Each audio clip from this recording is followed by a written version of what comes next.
We are a gender-inclusive shelter, so even though in the name it says women's shelter, we will take anybody. So men, women, children, anybody who's experiencing violence and abuse, our services are available to them. This is Bring Back the Porch, a podcast dedicated to neighborly conversations, right here in Medicine Hat. Welcome back to the Porch. My name's Lynette Schneider, and I'm very excited to have our guest, Callie McGougan, here from the Medicine Hat Women's Shelter Society.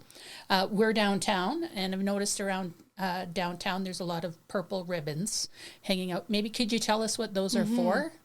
Yeah, so purple is recognized kind of internationally as the color for domestic violence awareness, or family violence awareness as it's also called. So we do a memorial walk each year, and that involves putting up purple ribbons throughout downtown. We do this to bring awareness, to get people thinking about it during the month of November.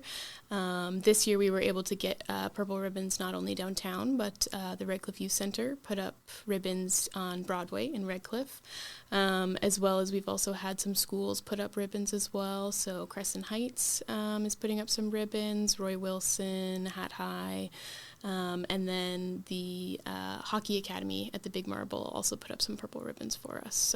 So that's getting a little extra awareness out than usual. Yeah. Maybe before we get into some of the things we're going to talk about, let's talk about the women's shelter in general.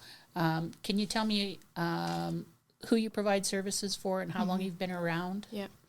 Yeah, so we are a gender-inclusive shelter, so even though in the name it says women's shelter, we will take anybody. So men, women, children, anybody who's experiencing violence and abuse, our services are available to them. In regards to area, we support not only the Medicine Hat area, but surrounding as well. So that goes pretty much to Southeast Alberta, Oyen, Brooks, all throughout. People can reach out to us for our services. So I think it's interesting that the shelter itself is gender neutral. I think a lot of people think that the only people being hurt is a spousal type domestic relationship. Yep. But there are other types of family violence, and part of this month of November is to kind of recognize the fact that it's not just one specific group that need help. Yeah, that's a really huge part of my job, is kind of breaking those stereotypes. So you'll notice we call it Family Violence Prevention Month rather than domestic violence. We've kind of leaned away from the term domestic violence or intimate partner violence, as you'll hear it as well, just because family violence is all-encompassing. It lets people know that it can happen to anybody. Yes, the statistics say, some people are more likely to experience it, but that doesn't mean that they are the only ones experiencing it. So we're really trying to get that messaging out that anybody can experience family violence. So I just want to check in and sort of say, as a person who's walking down the street or visiting or having coffee with my friend or neighbor, what would be some signs I should recognize as there's a problem? It's a big question, right? So with people experiencing family violence, a lot of times the signs are not super visible. People are very good at hiding what's going on in their personal lives, but it's all about noticing kind of changes in patterns of behavior. So like a big one would be maybe you normally go out with this friend, once a week, and all of a sudden they're pulling back, oh, I can't make it, or, all these things, and they're isolating themselves. That's a good sign that something might be going on, because people who like abusers tend to try to isolate their victims from their supports so they don't have anybody to reach out to. So I definitely say the biggest sign is that kind of isolation. So it's part of abuse is also control.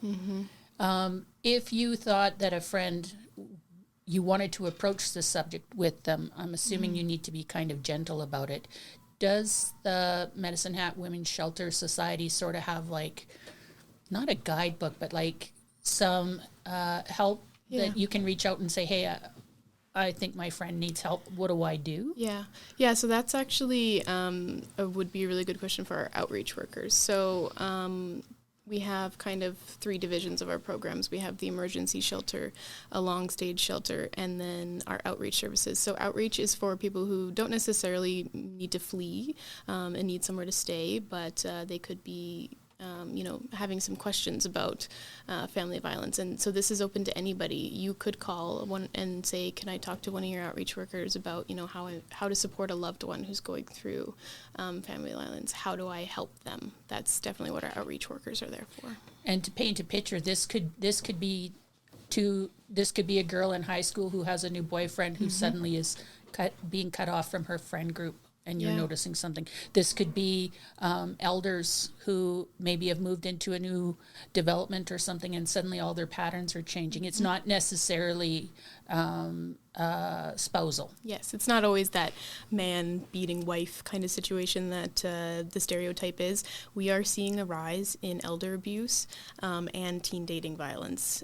So we're doing a lot of awareness for elder abuse during Family Violence Prevention Month, but then there's also Teen Dating Violence Awareness Month in February. So I try to get into as many of the schools as I can and just talk to the kids about, what the signs are, what a healthy relationship looks like, because if we can get to them early enough and teach them what a real and healthy relationship looks like, then they know when they get older not to accept that kind of behavior, right? So what would be some signs of a healthy relationship? It varies. Everybody's relationship looks a little bit different, but I think a big one is equality, that balance, because when you fall into that kind of more abusive or toxic relationships, it's a power imbalance, right? So keeping that balance is definitely a good sign of a healthier relationship. But yeah, I would say it varies, but yeah, that's a big one for me. So as part of the awareness campaign that you guys are doing, I know there's some specific events that have already happened, which is a shame that I didn't have you on earlier. But I just want to talk about a couple. One that I found really interesting was International Men's Day, celebrating men and boys. That's going on at the college, I understand. Can you tell me a little bit about what's going on there? Yeah, so that's a partnership that we have with the Students Association at the college. And so November 19th is International Men's Day, and so we try to get there every year. And whether it's, just bringing awareness to, we kind of try to focus on men's mental health as well as, experiencing the family violence. But again, there's a lot of stereotypes around men being able to talk about their feelings. And so, even to just talk about mental health is a big step, as well as if they were experiencing, some type of violence or abuse. So we partner with them to kind of encourage being open and stepping away from that, typical masculinity that men can't talk about their feelings and they can't reach out and that. So we're trying to combat that stereotype. I find it really interesting that there's always a lot of focus in March when it's International Women's Day. I would really like to see that change for men and boys. Yeah. It is... as an auntie, I don't have children of my own, but as an auntie with young nephews, and I want them to model good behavior in their relationships, whether it's with teammates on sports teams or through their schoolwork and school habits, and then later in their life with their relationships with people that they love, and modeling behavior that they see at home in some families is not the modeling behavior that they want to have in their adult life. Yeah. And so this might be a place where if you want to know more, this is a place you could go and find out information. Is that right? Definitely, yeah. So for young men and boys, we talked about, but also there's a lot of stuff going on for seniors. Yeah. And I think that's something that people might not recognize as some of the work that you do.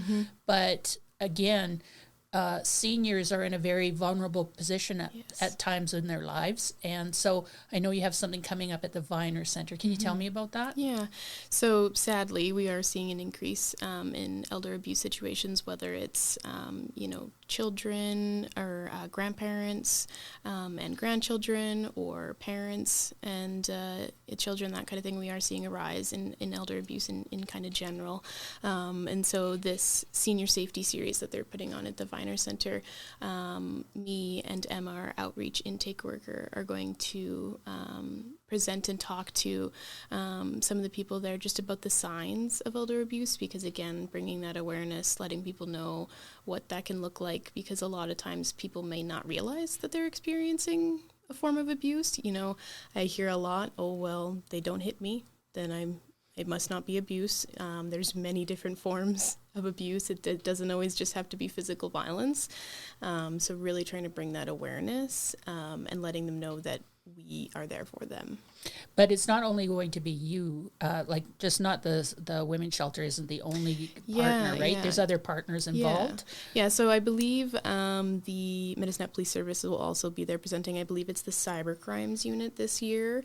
And so that's another thing that we're seeing arise with scams and AI, like we were saying earlier, and targeting that vulnerable generation, the older generation who maybe didn't grow up with that technology, and so they're also going to be there presenting just to bring some more awareness, how to stay safe, So I know too that part of the work that you do is on bullying prevention, and generally people think bullying is happening in school, but you can be bullied as a senior. You could be bullied in a workplace as well.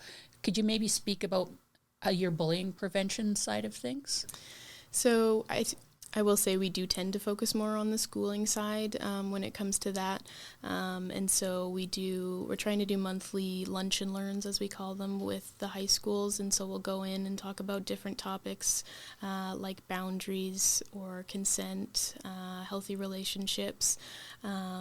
So trying to get these kids talking is the most important part, and it's surprising when you give them a voice, they don't stop. They love to talk. So we go there over the lunch hour. We usually bring candy or something, to entice them to come see us. But once we start those conversations, it surprises me, honestly, how much they open up and how much they're curious about how they can prevent these things.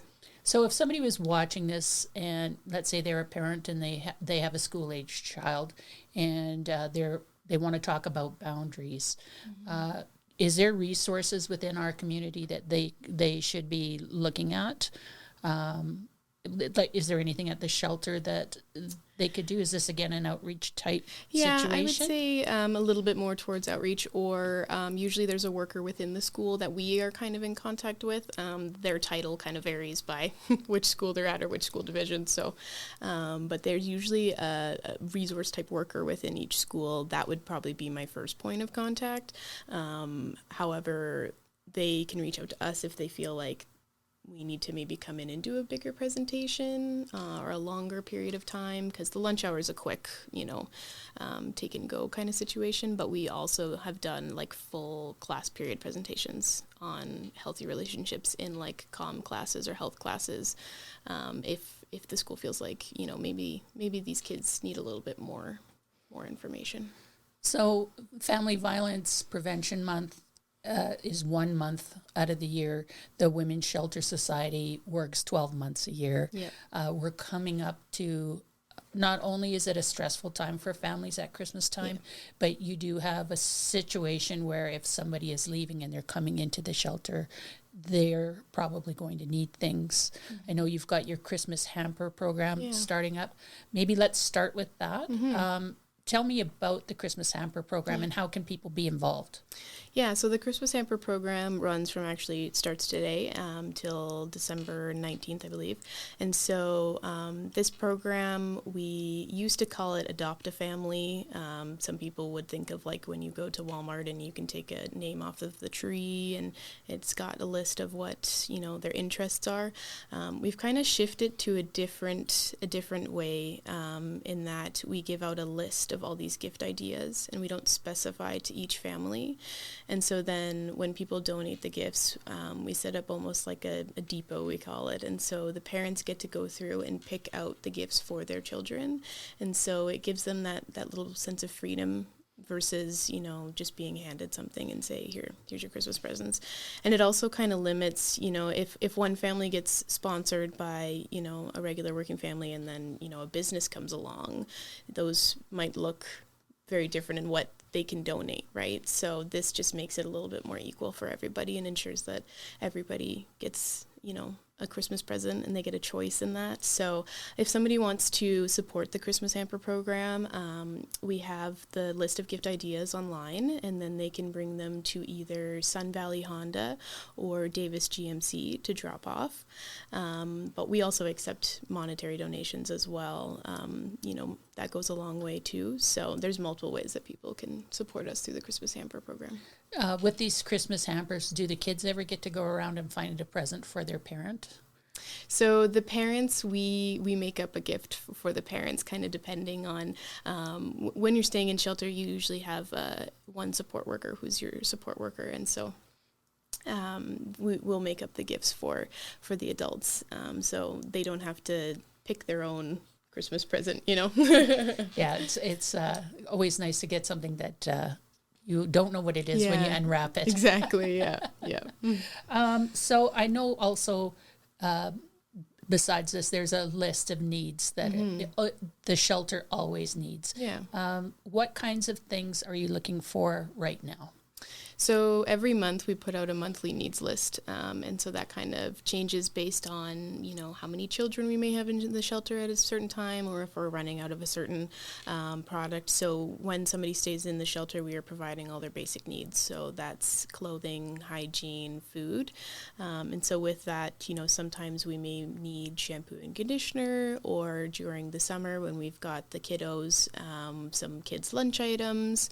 So right now, I think what comes to mind, deodorant. We're low on deodorant right now. So every month we post it on our website, our Facebook, and our Instagram. So that's a great way to give something that is helping versus, monetary donations are awesome. We're never going to say no to a monetary donation, but some people like to feel that little bit more of impact when they donate. So that's a great way that they can give back to us. So why don't we talk about the website for a second?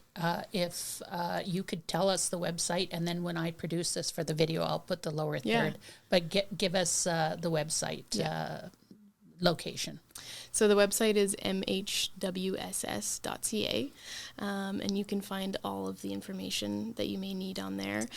You can also access our web chat through our website, and so if you maybe can't call us if you need help, because somebody is around or you don't feel safe to pick up the phone, you can access our web chat through our website.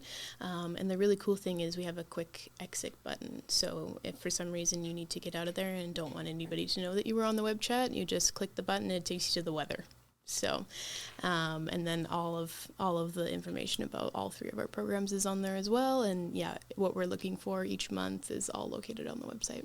And I should point out, you can telephone. There is a phone number that's on the website if you wanted to talk to a person. Mm-hmm. So we've got kind of three forms of communication. There's that 24/7 helpline.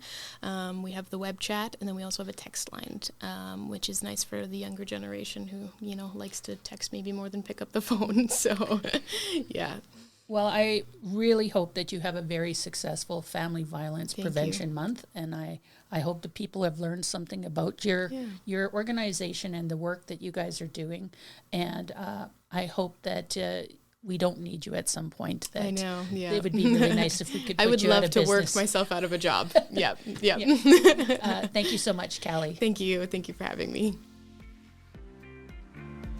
This episode of The Porch is produced by Lynette Schneider with the aid of Bob Schneider. If you want to learn more, visit bringbacktheporch.com.